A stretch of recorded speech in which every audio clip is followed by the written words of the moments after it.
रात का सन्नाटा था। शहर सो चुका था। सड़कें खाली थी। सिर्फ इक्का दुक्का गाड़ी गुजर रही थी। रात का अंधेरा घना था। ठंडी हवाएं उसके चेहरे से टकरा रही थी। वो अपनी बाइक पर घर के लिए निकला था। कुछ ही दिन पहले उसे नौकरी मिल गई थी। कभी दिन की शिफ्ट तो कभी रात की। रात की शिफ्ट करके वो रात के गहरे अंधेरे में घर के लिए निकला था। लेकिन आज वो बहुत थक चुका था। ऑफिस से बाहर निकला तो तब रात के 1 बज चुके थे। दफ्तर से बाहर निकलते ही रात के सन्नाटे ने उसे घेर लिया। सड़कों पर पूरा सन्नाटा था।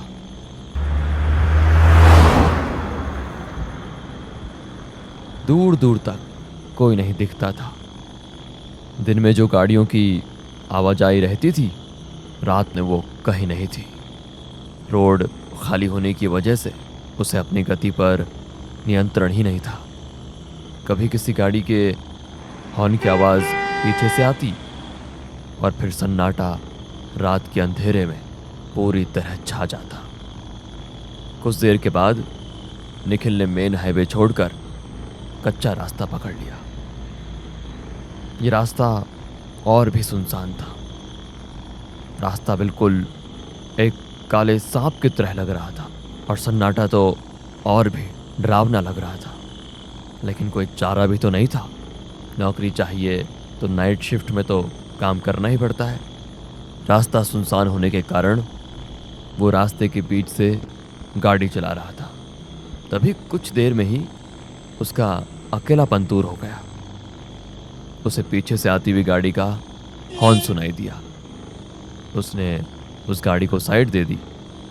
इसी बीच एक कपल बाइक पर उसे ओवरटेक करके चला गया। शायद वो पति पत्नी थे।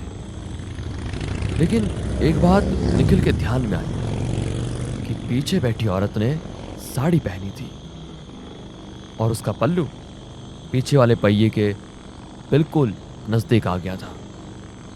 हवा के झोंके से वो कभी भी बाइक के पहिए में अटक सकता था और अगर वो पल्लू अटक गया तो पता नहीं क्या अनर्थ हो सकता था। निखिल ने बाइक की स्पीड बढ़ाई और उस बाइक को ओवरटेक करते हुए कहा, बहन जी, आपका पल्लू पहिए में अटक सकता है, ध्यान से। ये कहते हुए निखिल उनसे आगे निकल गया। निखिल के मन में एक राहत मिली कि मैंने किसी की मदद की है, क्योंकि आजकल टीवी पर या व्हाट्सएप पर हमेशा ऐसे वीडियोस देखने मिलते हैं कि एक महिला बाइक के पीछे बैठी थी, उसका पल्लू बाइक के पीछे पहिए में फंस गया और महिला का गला पल्लू के फंदे में कसता जा रहा था और वो 20-25 फीट बाइक के साथ सड़क पर घसीटती जा रही थी और ऐसी दुर्घटना में वो बुरी तरह जख्मी हो गई। ये सोच में निखिल था। तभी अचानक से वही बाइक वाला फिर से निखिल के आगे चला गया, लेकिन अब उसके पीछे कोई नहीं था।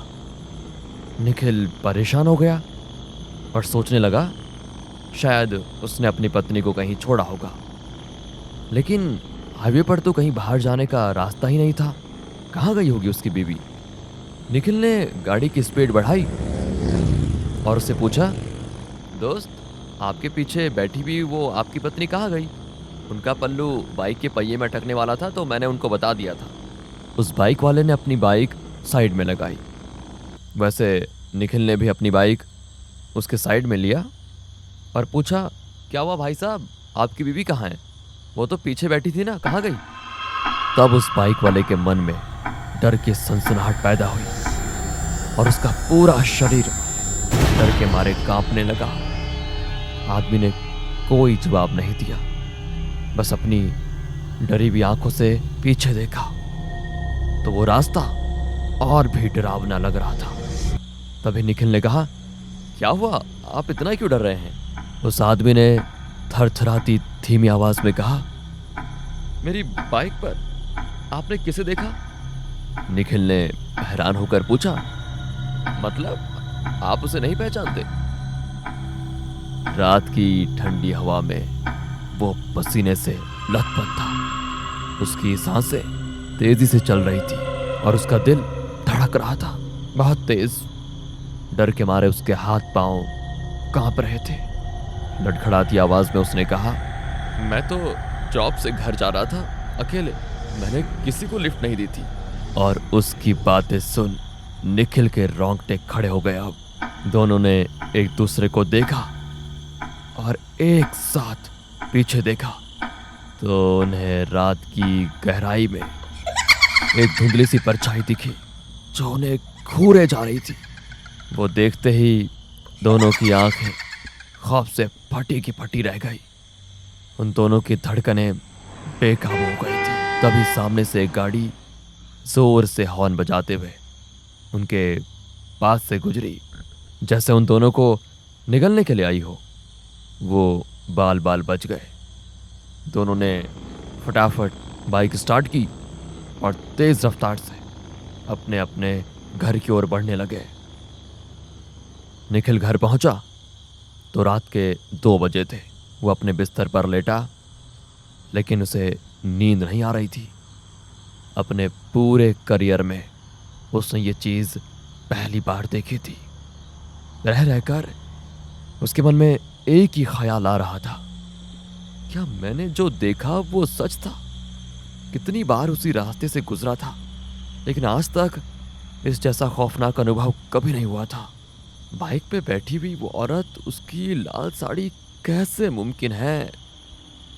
लेकिन ये अनुभव एकदम असली था। उसे तो अब अपने खिड़की के पर्दे भी उस लाल साड़ी वाली औरत के पल्लू जैसे दिख रहे थे। ऐसा लग रहा था कि बार बार कोई उसका नाम पुकार रहा है। उसे तो अब खिड़की की ओर देखने से भी बहुत डर लग रहा था। पर्दे की हर एक सरसराहट से वो चौंक जाता था। जैसे ही वो पर्दा हिलता उसे वो सब याद आ जाता। वो अंधेरी सड़क, वो परछाई और वो औरत। निखिल उठा और उसने खिड़की बंद कर दी। जैसे ही वो मुड़ा, उस औरत ने निखिल के ऊपर छलांग लगाई। निखिल डर के मारे पूरा चिल्लाने लगा। ओह, देखा तो ये सपना था। उसने सोचा, शायद मैं ही ज्यादा सोच रहा हूं, और सो गया। लेकिन वो चैन की नींद नहीं थी।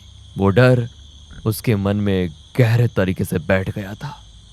2 दिन तो वो काम पर भी नहीं गया, लेकिन वो जानता था कि वो कितने दिन तक डर से भाग सकता था।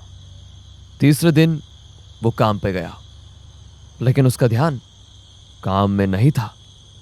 बार बार वो घड़ी देख रहा था। 12:30 बज गए, शिफ्ट खत्म हो गई और वो अपनी बाइक पर बैठा, लेकिन उसके पैर कांपने लगे। सोच सोच में वो कब हाईवे से निकलकर उस कच्चे रास्ते पर आया, ये उसे पता ही नहीं चला। अब उसे ज्यादा डर लगने लगा था। उसे सब याद आने लग गया था कि तभी पीछे एक गाड़ी का हॉर्न सुनाई दिया। निखिल के रोंगटे खड़े हो गए। क्या वो औरत फिर से उस आदमी के पीछे बैठी हुई होगी?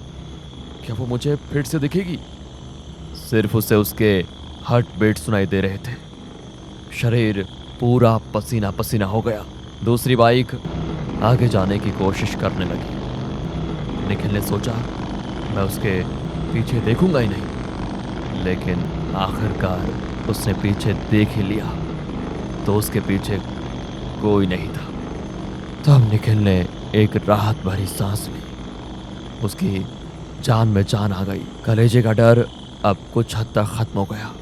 निखिल ने बाइक वाले की ओर देखा और स्माइल किया तो उस बाइक वाले ने अपने हेलमेट की कांच ऊपर की और बोला, बहन से कहिए पल्लू संभाल के रखिए, पल्लू अटक न जाए पहिए में गए।